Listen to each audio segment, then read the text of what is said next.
3 horas después del entierro de mi esposa, mi hijo y yo estábamos vaciando su piso en el barrio de Argüelles, en el distrito de Moncloa, cuando un papel de color crema cayó al suelo.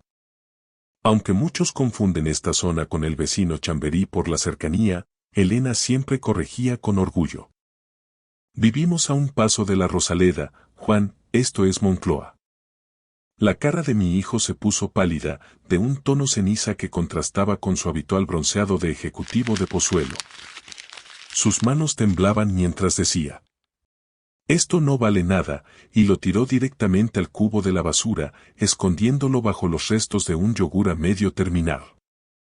Yo, que he pasado décadas enseñando a mis alumnos de instituto a leer entre líneas en los libros de historia, supe que aquel gesto era demasiado brusco para ser casual. Recogí el papel cuando él se distrajo con una llamada y me fui al banco.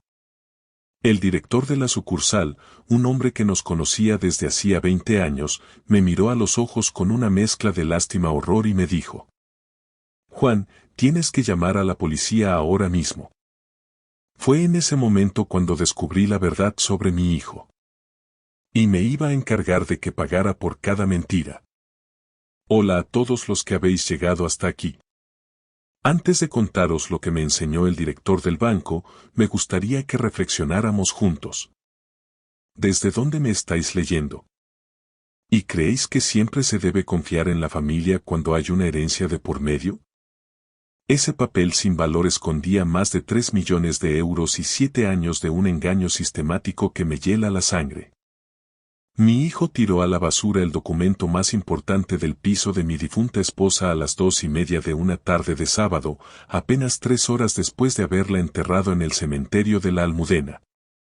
El funeral había sido íntimo, solo 23 personas, incluyendo al sacerdote y a los sepultureros que esperaron con un silencio profesional a que termináramos de despedirnos bajo el sol plomizo de Madrid. Elena había sobrevivido a casi todos sus amigos, y los pocos que quedaban estaban demasiado achacosos para cruzar la ciudad hasta las ventas. Mi hijo, Javier, se mantuvo a mi lado durante toda la ceremonia, con los ojos secos e inquieto, consultando el móvil un par de veces mientras el cura decía el panegírico. Me dije a mí mismo que cada uno pasa el duelo a su manera, que quizás su frialdad era un escudo. Qué equivocado estaba. Ahora estábamos de vuelta en el piso que Elena y yo habíamos compartido durante 32 años. Un piso señorial en la calle de la Princesa, con esos techos altos y pasillos infinitos. Cajas por todas partes. Bolsas de basura negras apoyadas contra las paredes de papel pintado. El desmantelamiento sistemático de una vida reducida a decidir qué se queda y qué se dona a la parroquia o a Cáritas. Tengo 70 años. Soy profesor de historia jubilado, acostumbrado a los archivos y al orden. Viudo desde hace 6 días. Elena tenía 67 cuando murió. Cáncer de páncreas, estadio 3, diagnosticado 14 meses antes del final.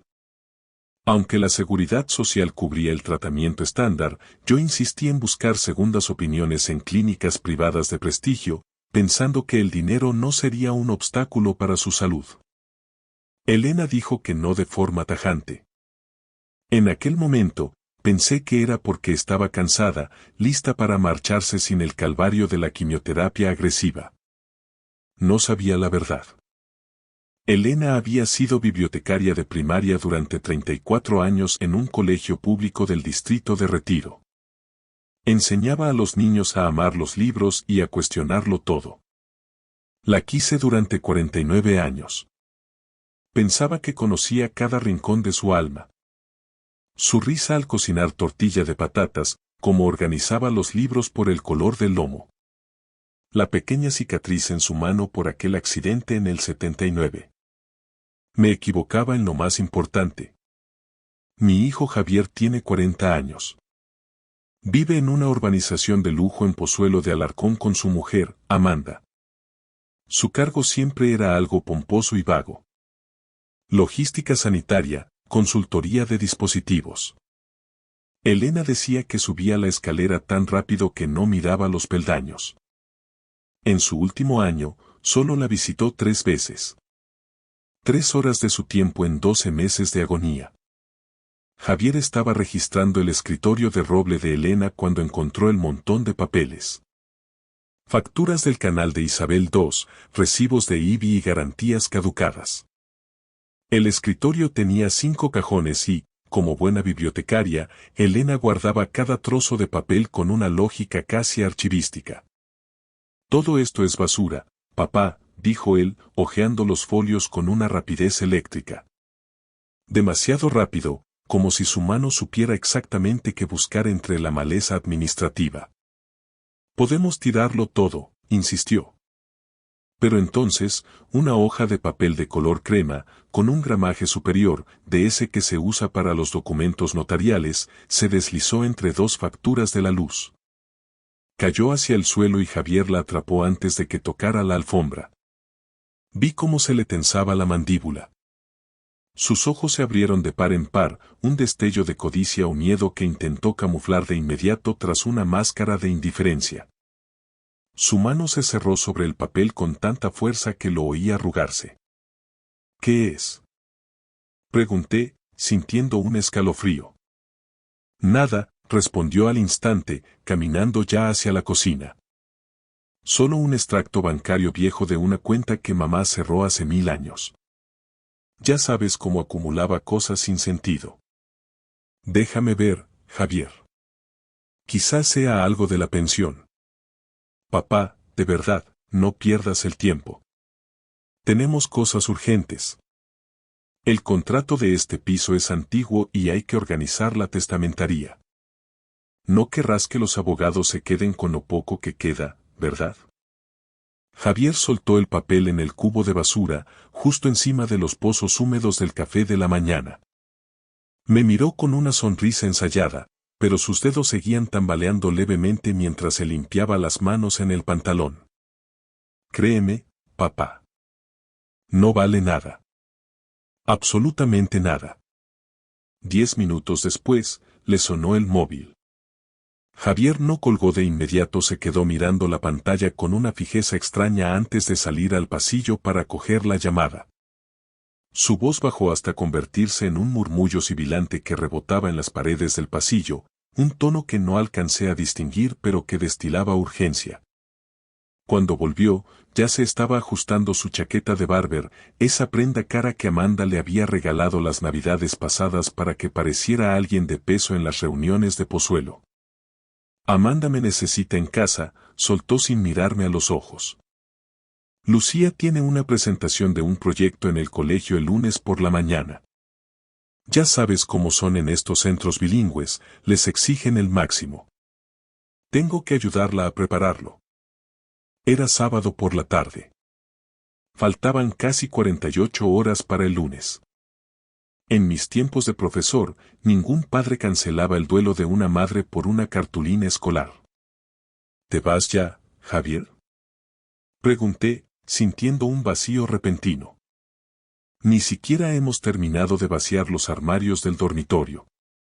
Queda toda la ropa de tu madre. Volveré el próximo fin de semana, papá. Lo prometo. No te agobies, descansa. Ya estaba en el umbral, con las llaves de casa tintineando en su mano derecha. Antes de cerrar, se detuvo un segundo. Eso sí, por favor, no tires nada que parezca importante sin consultarme antes, ¿vale? Sabes que mamá era muy particular. Algunas cosas podrían tener valor histórico o ser antigüedades. Joyas, quizás. Deberíamos tasarlo juntos para que no te engañen en los rastros. Y se fue. Oí sus pasos resonar en la escalera de granito de la comunidad y, poco después, el zumbido distintivo de su Tesla arrancando en el garaje del edificio. El sonido se desvaneció rápidamente por la calle de la Princesa, engullido por el tráfico que subía hacia Plaza de España, y luego solo quedó el silencio espeso de los pisos antiguos. Me quedé sentado en aquel salón durante una eternidad. La luz de la tarde madrileña entraba por los ventanales en franjas doradas que, poco a poco, se tornaron naranjas, luego púrpura sobre los tejados de Argüelles y, finalmente, de un azul eléctrico y profundo. No encendí ninguna lámpara. Me quedé allí, en el sofá de cuero que Elena y yo habíamos comprado en unas rebajas del Corte Inglés en 1991, rodeado de cajas de cartón y bolsas de basura. Algo en los movimientos de Javier me quemaba por dentro. Esa rapidez eléctrica, esa seguridad impostada y, sobre todo, la expresión de su rostro cuando el papel rozó el suelo. Había sido un segundo de codicia pura, el mismo brillo que le vi a los 16 años cuando le pillé robando calderilla para tabaco, o a los 22, cuando Elena lloró al descubrir que faltaban 500 euros de su cuenta de ahorros. A las 8 de la tarde, con los huesos entumecidos por el frío que empieza a calar en las casas viejas de Madrid al anochecer, me levanté. Encendí el fluorescente de la cocina, que parpadeó 2 veces antes de inundar la estancia con una luz blanca y fría. Me acerqué al cubo de la basura. El papel seguía allí, descansando sobre los pozos del café y una servilleta manchada. Tenía una esquina arrugada, la marca de la presión de los dedos de mi hijo. Lo saqué con el cuidado de quien manipula un incunable y lo alicé sobre el mármol de la encimera. No era un extracto bancario cualquiera. Era un certificado de depósito a plazo fijo del Banco Santander, emitido por la oficina principal de la Castellana y fechado el 12 de abril de 2017. El valor nominal me golpeó como un impacto físico. 324,5670. 3.245.000 euros. Se me durmieron las manos y sentí un pitido agudo en los oídos. Lo leí 3, 4, 5 veces. Los números no se movían. Y pegado al documento, con un pequeño post-it amarillo donde la caligrafía de Elena, esa letra de bibliotecaria, clara y decidida, resaltaba con fuerza, había un mensaje que hizo que el suelo se inclinara. Juan, ellos no saben nada de esto. Lleva este documento a Russell Jennings en la oficina del Santander de la Castellana. No confíes en nadie de la familia. Te quiero. No confíes en nadie de la familia. No decía ten cuidado o pregúntale a Javier. Decía que no confiara en nadie, lo que incluía a nuestro propio hijo. Me pasé la noche en vela. A las 2 de la mañana, la calle de la Princesa estaba inusualmente silenciosa, solo interrumpida por algún taxi ocasional. El certificado brillaba bajo la luz de la cocina como una sentencia. Intentaba recordar aquel abril de 2017. Ese fue el año en que Elena empezó con los olvidos. Pequeños despistes que el Dr. García, nuestro médico de cabecera, calificó como deterioro cognitivo leve.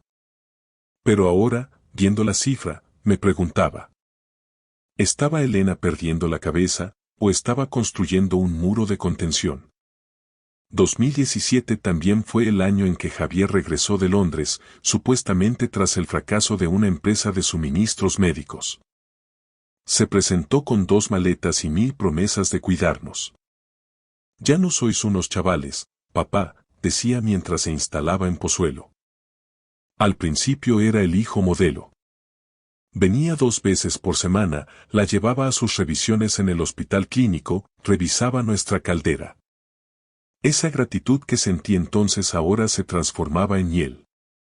Elena había rechazado el tratamiento contra el cáncer el pasado enero.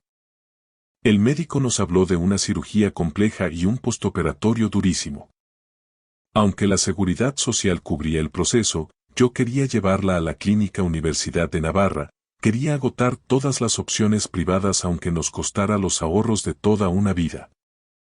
No voy a hacerlo, Juan, me dijo ella en aquel entonces, con una calma que me resultó incomprensible. Tengo 67 años. No voy a gastar lo que tenemos en comprar 6 meses de agonía en una cama de hospital. Discutimos durante semanas. Yo lloré, le supliqué que no se rindiera. Pensé que era cansancio, que era su forma de aceptar el destino. Pero ella tenía 3 millones de euros. Podría haber pagado la mejor atención del mundo 10 veces. Y eligió morir en silencio. ¿Por qué? La respuesta me quemaba en la mano. No confíes en nadie de la familia. Elena estaba protegiendo ese dinero de algo o de alguien. Y ese alguien acababa de tirar el certificado a la basura con la esperanza de que yo nunca lo encontrara. El certificado pesaba en mis manos como si estuviera hecho de plomo. Esto no era solo una fortuna, era la prueba de una traición que yo aún no alcanzaba a dimensionar. Elena lo había escondido, me había dejado instrucciones precisas y me había lanzado una advertencia que resonaba en el silencio del piso. No confíes en nadie de la familia. Mi hijo, que había tirado este documento a la basura con una indiferencia fingida, era el centro de esa advertencia. Quizá por eso le temblaban las manos al tocar el papel crema. Miré el reloj de pared del salón. Las 2:43 de la madrugada. El banco no abriría hasta dentro de 5 horas, pero yo sabía que no dormiría. El lunes por la mañana, a primera hora, iría a la sucursal principal del Santander en el Paseo de la Castellana, ese edificio imponente que parece vigilar el centro financiero de Madrid. Buscaría a ese tal Russell Jennings y empezaría a obtener respuestas a preguntas que ni siquiera sabía que tenía que formular. Pero primero, necesitaba un escondite. Javier ya lo había encontrado una vez en el escritorio. Si volvía, y mi instinto me decía que lo haría, registraría cada rincón. La forma en que se marchó, apresurado y dándome instrucciones de no tirar nada, era la señal de que planeaba un regreso metódico. Me levanté y recorrí el pasillo con el certificado pegado al pecho. ¿Dónde escondes 3 millones de euros en un piso lleno de recuerdos? Entonces la vi. La biblioteca de Elena. Aquella estantería de madera maciza, organizada meticulosamente por el color de los lomos, un código que solo ella y yo entendíamos. Allí, en el tercer estante, entre 2 tomos pesados de una enciclopedia histórica, estaba su ejemplar desgastado de Moby Dick, una edición de 1976 con las esquinas rosadas. Lo saqué. Las páginas exhalaban ese aroma a vainilla y papel viejo que tanto le gustaba a ella. Lo abrí por una de sus partes más densas y deslicé con cuidado el certificado entre la página 401 y la 402. Me aseguré de que fuera entre 2 hojas físicas distintas, no en el mismo folio, para que el papel crema quedara perfectamente oculto en el corazón del libro. Una historia sobre la obsesión y la venganza para guardar el secreto de una traición. Devolví el libro a su sitio. Javier nunca había sido un lector para él, los libros eran solo objetos que acumulaban polvo. Estaba a punto de apagar la luz de la cocina cuando los oí. Pasos en el portal. Pesados, deliberados, subiendo por la escalera de granito. Miré el reloj. Las 2:58. Los pasos se detuvieron justo delante de mi puerta.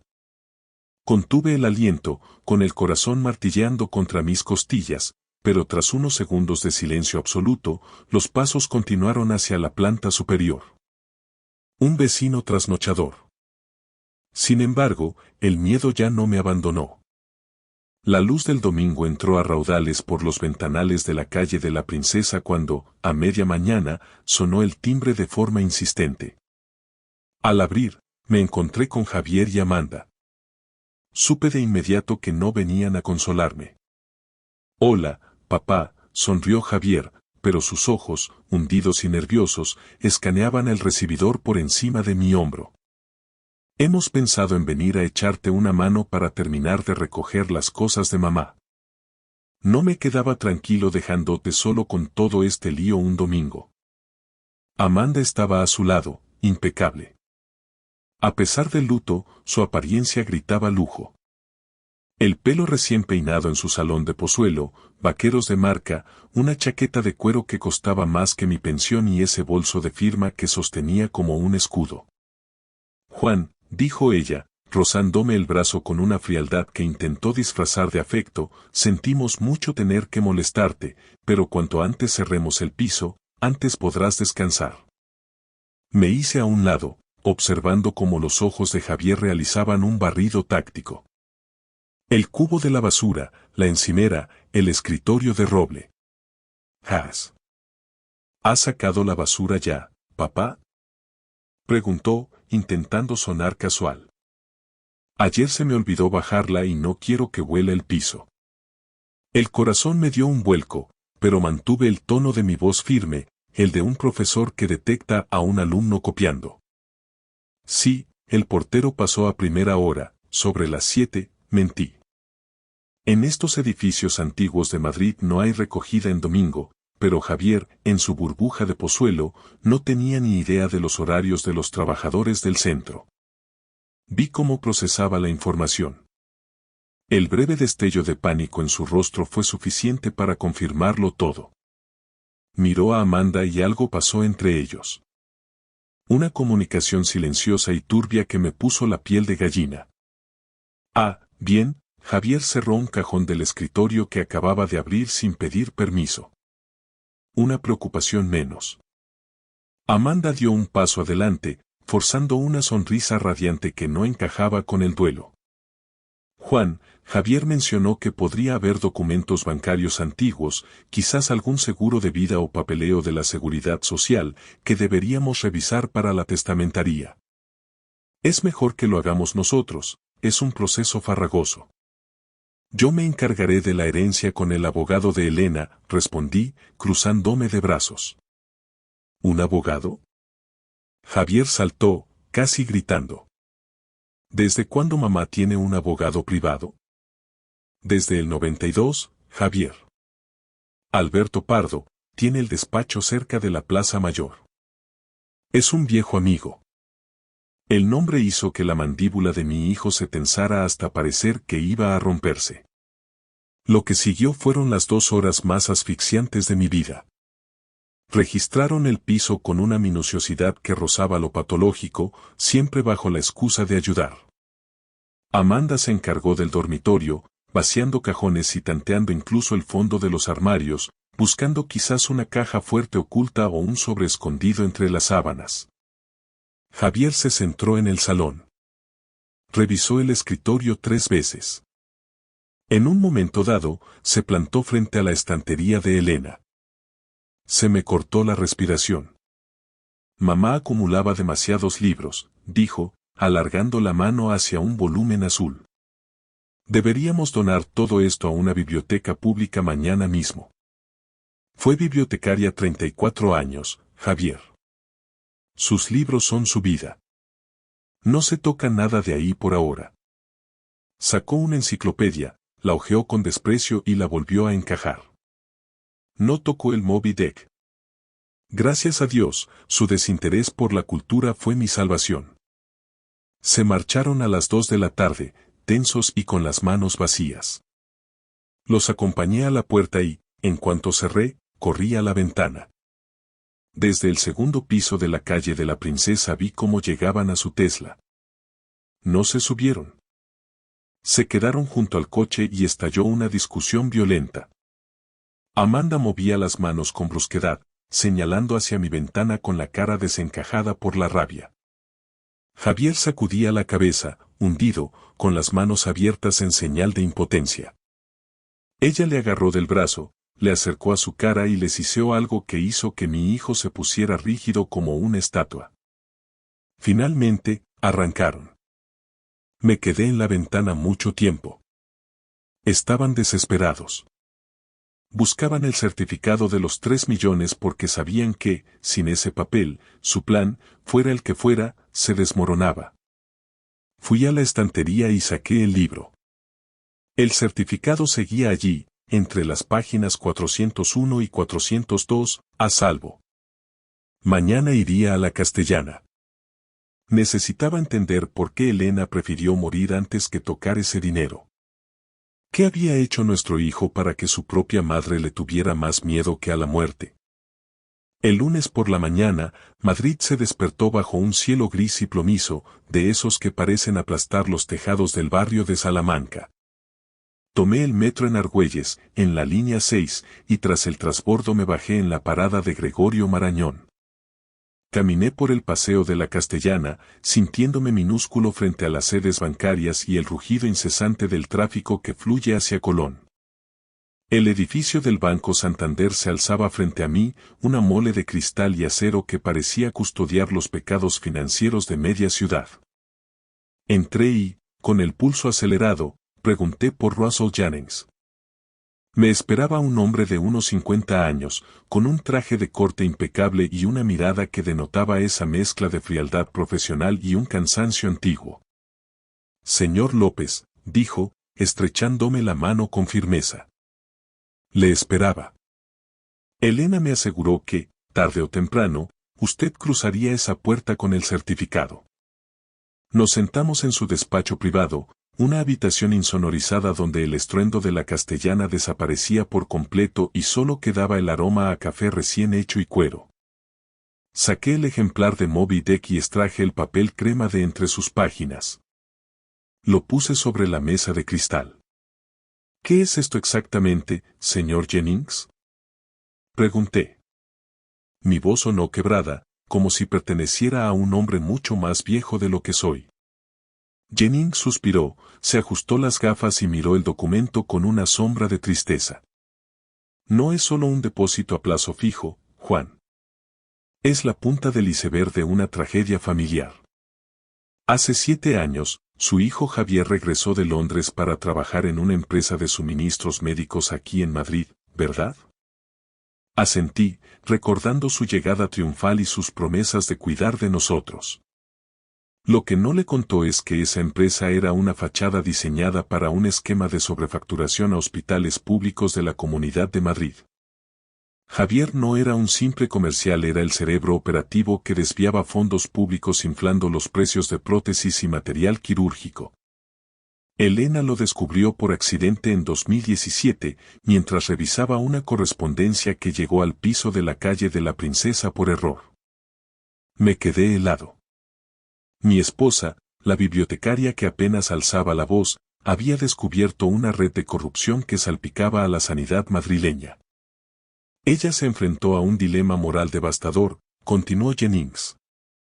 No podía denunciar a su único hijo y enviarlo a Soto del Real, pero su conciencia de funcionaria pública no le permitía dejar que él se lucrara con el dinero de los contribuyentes. Así que le impuso un pacto de silencio absoluto. Un chantaje piadoso. Javier debía transferir cada euro de sus beneficios ilegales a esta cuenta controlada por ella.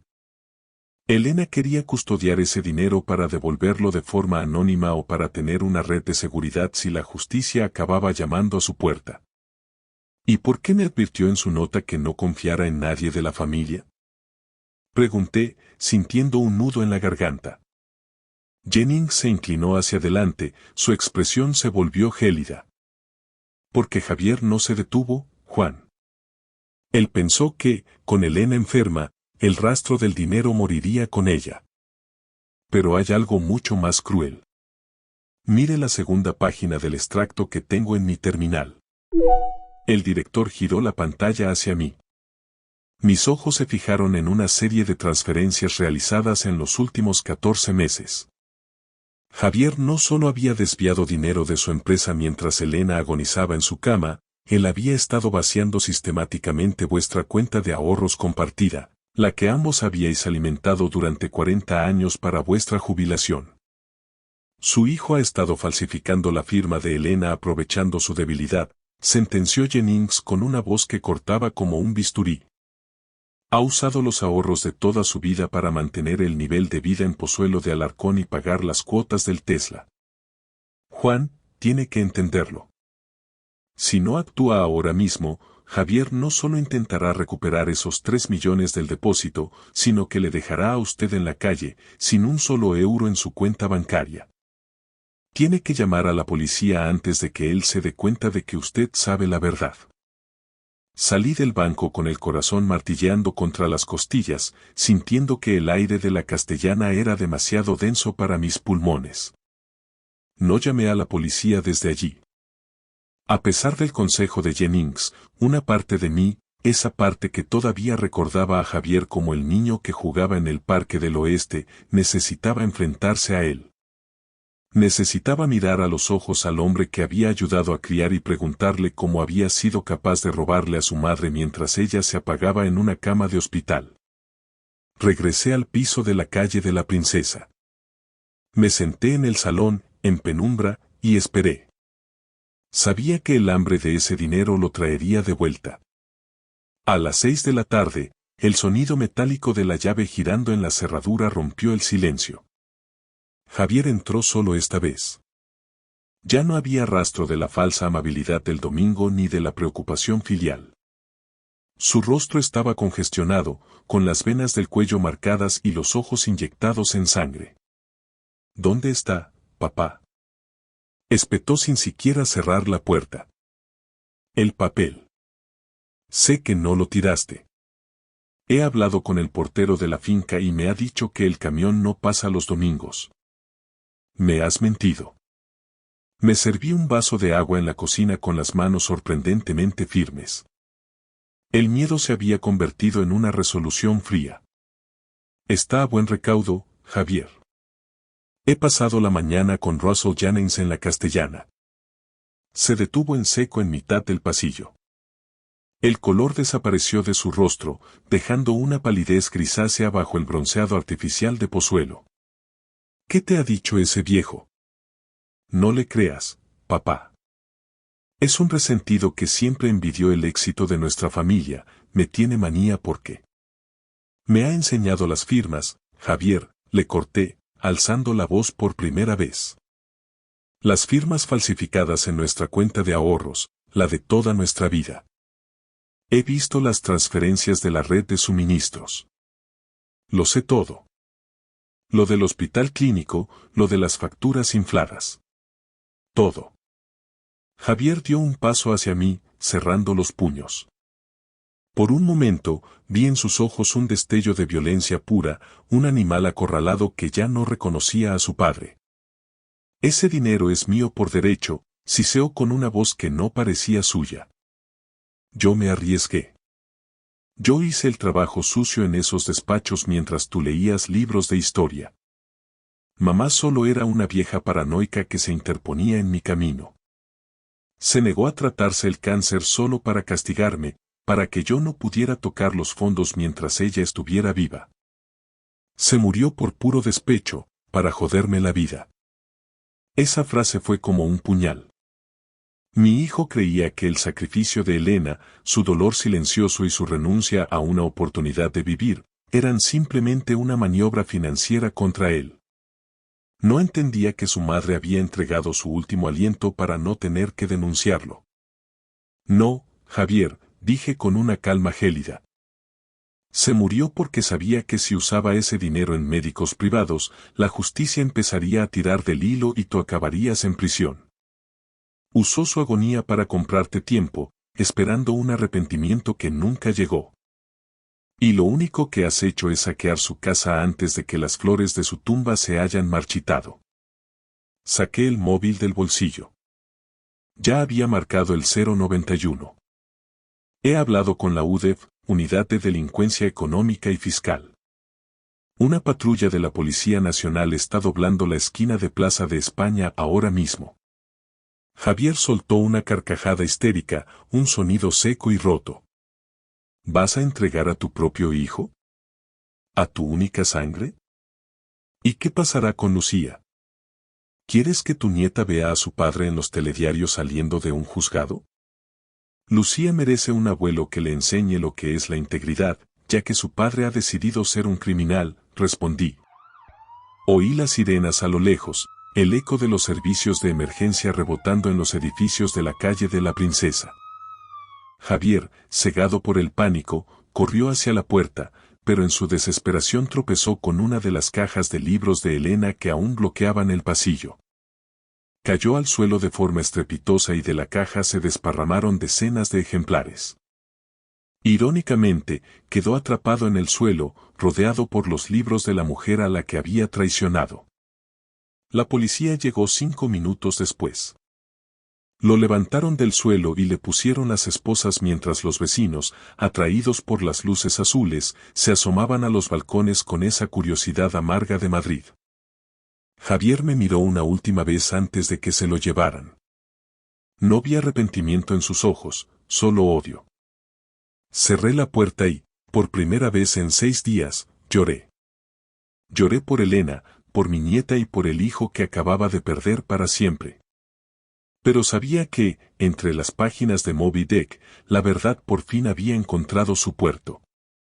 2 meses después de aquel sábado que lo cambió todo, me encontré de nuevo sentado en una terraza frente al Parque del Retiro, viendo cómo las hojas de los castaños se teñían de ese ocre tan propio del otoño madrileño.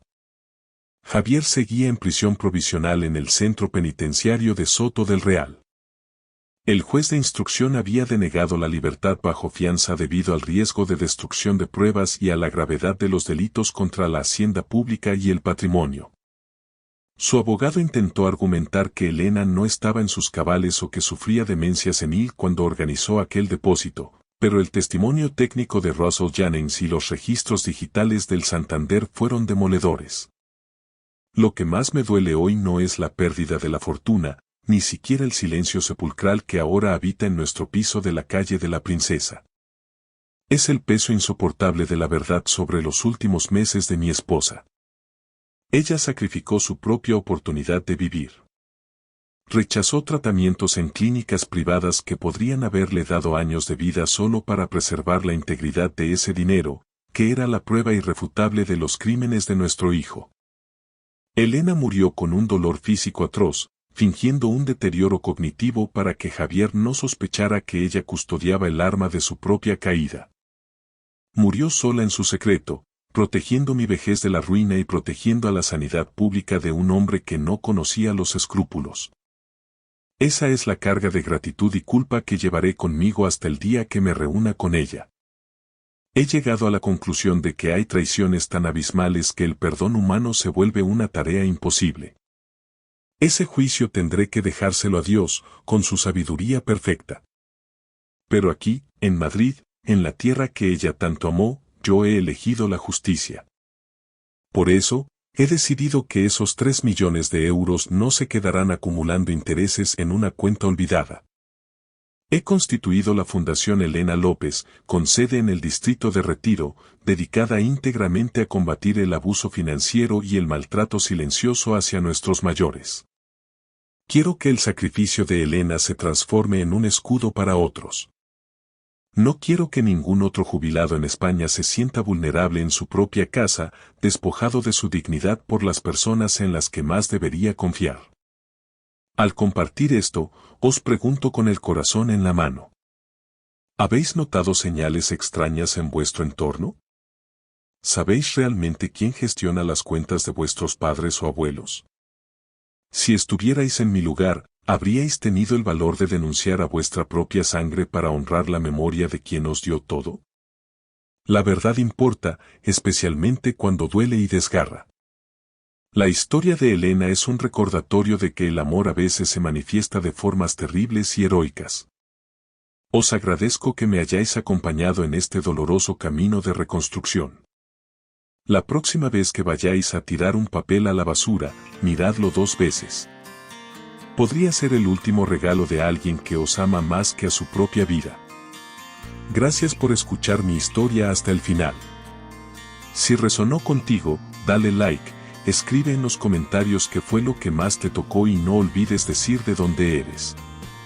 Suscríbete al canal, vienen muchas más historias.